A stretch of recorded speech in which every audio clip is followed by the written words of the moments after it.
বাজারে বাজারে প্রচুর দেশীয় মাছ খুবই অবিশ্বাস্যভাবে গত 10 থেকে 15 বছর পরে বাজারে একসাথে এত বিপুল পরিমাণ দেশীয় মাছ অনেক দিন পর্যন্ত আসলে চোখে পড়েনি। এই মুহূর্তে রয়েছি লক্ষ্মীপুর সদর উপজেলার ভবানীগঞ্জ চৌরাস্তা বাজারে। এই চৌরাস্তা বাজারে আজ 31 মে সকাল থেকে অন্যান্য মাছের সাথে প্রচুর দেশীয় মাছ রয়েছে। স্থানীয় বিভিন্ন যারা পুকুর, খাল এবং ডোবা নালায় মাছ ধরেছে তারাও বিক্রি করতে নিয়ে এসেছে। আবার বিভিন্ন স্থান থেকেও এখানে দেশীয় মাছ এনেছে ব্যবসায়ীরা বিক্রি করার জন্য। আপনারা জানেন গত 29 মে তারিখে বঙ্গোপসাগরের সৃষ্ট লঘুচাপ এবং পরবর্তী নিম্নচাপের কারণে বৃহস্পতিবার পুরো দিন বৃষ্টি ঝরছিল, কিন্তু এই বৃষ্টিতে সবচেয়ে এবার ব্যতিক্রম একটি দৃশ্য চোখে পড়ে। সেটা হচ্ছে স্থানীয় বিভিন্ন পুকুর, খাল এবং নালা থেকে প্রচুর পরিমাণ মাছ উপরে উঠে আসে। কই মাছ, শিং মাছ, টাকি মাছ, শোল মাছ, অন্যান্য দেশীয় মাছ। কিন্তু আজকে তার একদিন পর অর্থাৎ 31 মে তারিখে বাজারে এসে আসলে বিশ্বাসই হচ্ছে না যে দেশে আবার এতগুলো দেশীয় মাছ একসাথে বাজারে ফিরে এসেছে। আজ থেকে 10, 15, 20 বছর আগে এরকম বাজারে প্রচুর পরিমাণ দেশীয় মাছ উঠত। বিশেষ করে লক্ষ্মীপুরের, নোয়াখালীর বিভিন্ন হাট বাজারে এরকম দেশীয় মাছ ছিল, কিন্তু আস্তে আস্তে সেই মাছগুলো কালের পরিক্রমায় দেশীয় মাছগুলো বিলুপ্তি হয়ে গিয়েছিল। অনেক দেশীয় মাছ এখন চিনে না।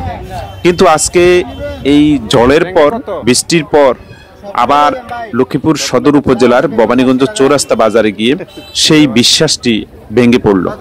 এখানে পুরো বাজারে যতগুলো দোকানদার রয়েছে সবগুলো দোকানেই কিন্তু দেশীয় মাছ, শোল মাছ, টাকি মাছ, কই মাছ, বেলে মাছ, দেশীয় চান্দা মাছ, সরপুটি, চিংড়ি মাছ সহ নানা প্রজাতির, জানা অজানা নানা প্রজাতির মাছ দেখে আসলে ভালো লাগলো।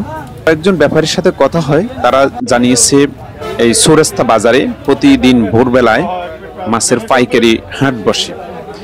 সেখানে নানান ধরনের কৃষিকাজে শ্বাসের অনেক মাছ পাওয়া যায়।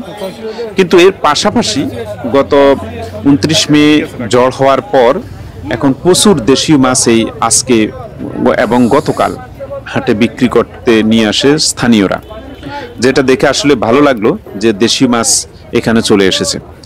যেহেতু দেশীয় মাছের দাম সবসময় বেশি থাকে, তবে 200 থেকে 300 টাকার মধ্যে অনেকগুলো মাছের কেজি হিসেবে বিক্রি ছিল। আমরা কয়েকজন বিক্রেতার সাথে কথা বলেছি এবং ক্রেতারাও উৎসুক দৃষ্টি নিয়ে দেশীয় বিভিন্ন মাছ কিনে বাড়ি ফিরছে। দেখে ভালো লাগলো। চৌরাস্তা বাজার এভাবে যে দেশীয় মাছের একসময় প্রাচুর্য আবার ফিরে আসবে সেটা আমাদের প্রত্যাশা ছিল না। আমরা প্রত্যাশা করব গ্রাম বাংলার এই ঐতিহ্যবাহী মাছগুলো আবার যেন আমাদের মাঝে ফিরে আসে। তবে সবচেয়ে বড় কথা, মাছের ডিম ছাড়ার মুহূর্তে আমরা হাজার নিষেধ করেও অনেককে রক্ষা করা যায় না। এই সময় দেশীয় মাছকেও ডিম ছাড়তে দিতে হবে, না হয় মাছের প্রজনন টিকবে না।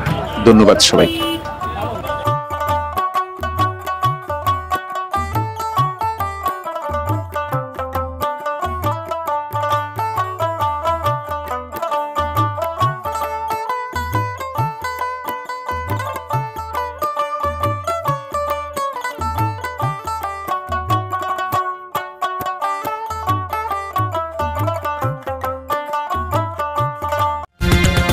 লক্ষ্মীপুর 24 বিশ্বজুড়ে লক্ষ্মীপুর।